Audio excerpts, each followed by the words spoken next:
Okay, magandang araw mga kaibigan. Ito po, follow-up vlog ko tungkol sa pagsibak kay Congressman Saldico bilang chairman ng Committee on Appropriations sa Kamara. So, nag-move si Congressman Sandro Marcos na to declare vacant yung position ng Committee on Appropriations. And having no objection, dineclare ni Speaker Martin Romualdez vacant ang position. So, bakit biglang inalis o malis si Congressman Saldico? Anong dahilan? So, yung mga nabasa kong post, mga comments, sinasabi na power struggle daw between Palacio and Congressman Martin Romualdez. Ito, mayroon akong post na nabasa, PTV, posted ilang minutes ago, 31 minutes. So, bago pa lang, paliwanag. Sabi ito, read, in a statement today, January 13, Representative Saldico confirmed that he has stepped down as head of the House Committee on Appropriations. So, nag-resign. Hindi kasi na ipaliwanag doon sa video nakita ko, si Congressman Sandro Marcos, nag-move lang siya to declare vacant ang chairmanship ng Committee on Appropriations. Napaka-importanting committee po ito. Okay? So, basahin ko itong statement ni Representative Saldico as posted by PTV. Sabi niya, I extend my heartfelt gratitude to the majority in Congress for graciously accepting my decision to step down as chairman of the House Committee on Appropriations. This decision, made with a heavy heart, is driven by pressing health concerns. The highly demanding nature of my role has taken its toll, and I now need to prioritize seeking the medical attention necessary for my well-being. I have always served at the pleasure of the majority. I am deeply honored to have been entrusted with the immense responsibility of steering the nation's budget in service of the House of the people and the constituents we represent. So, ito, pahayag ito na voluntary, nag-step down siya, nag-resign siya dahil sa health concerns. So, naniniwala ba kayo, mga kaibigan, na talagang voluntary nag-step down si Congressman Saldico o talagang sinibak? Paki-comment ko sinibak o nag-resign?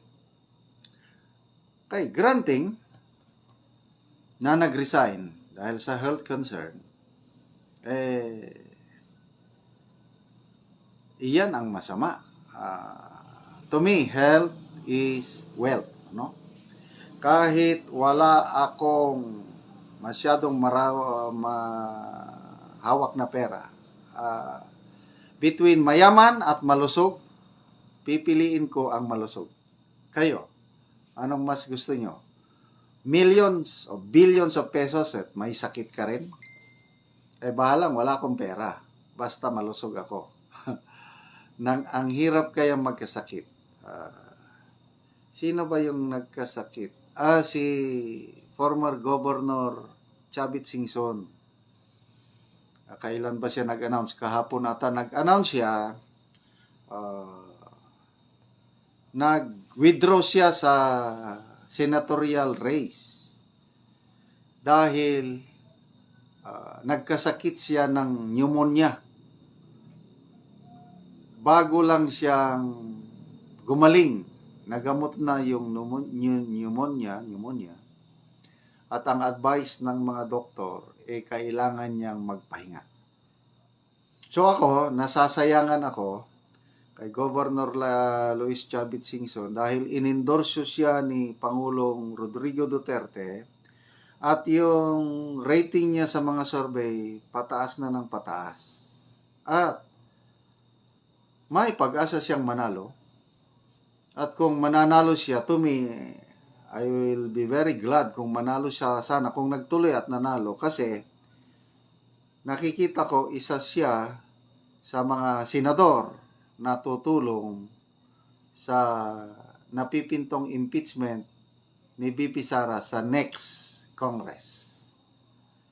Sa itong Congress na ito, malabo na ma-impeach siya. Kailang sa next Congress,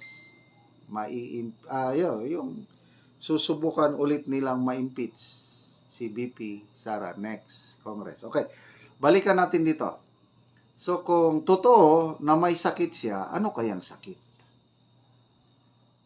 Hindi naman ipinaliwanag kung anong sakit. Basta money is not everything. Nasubukan ko na ring humawak ng medyo malaki-laking pera. Kailang nung nagkaroon ako ng maraming pera, lalong nagumulo ang buhay ko. Sakit sa ulo yung maraming pera. Lalo na kung pera na hindi mo pinaghirapan. Yung pera na galing sa maling paraan. Na nasubukan ko yan, karma ang nangyari sa akin. Maraming masasamang pangyayari, hindi lang ako, kundi sa aking pamilya, sa aking mga kamag-anak. May dumarating ang pera, kailang ang bulsa ko butas. What I mean with butas, napupunta sa hindi magandang pagkakagastusan, either sakit o disgrasya or whatsoever. Basta, ang sabi nga ni VP Sara, ang gaba dili magsaba. Darating at darating yung gaba. Whatever we sow, we reap. Kaya ako ngayon, dumating na ako sa punto ng buhay ko na kontento na ako. Makakain lang, walang sakit, makatulog ng mahimbing. Ayos na. Tapos wala akong kinakatakutan, wala akong kaaway. Magandang relasyon ko sa aking wife, sa aking family, sa aking community. Okay na ako nun. Kasi money is not everything.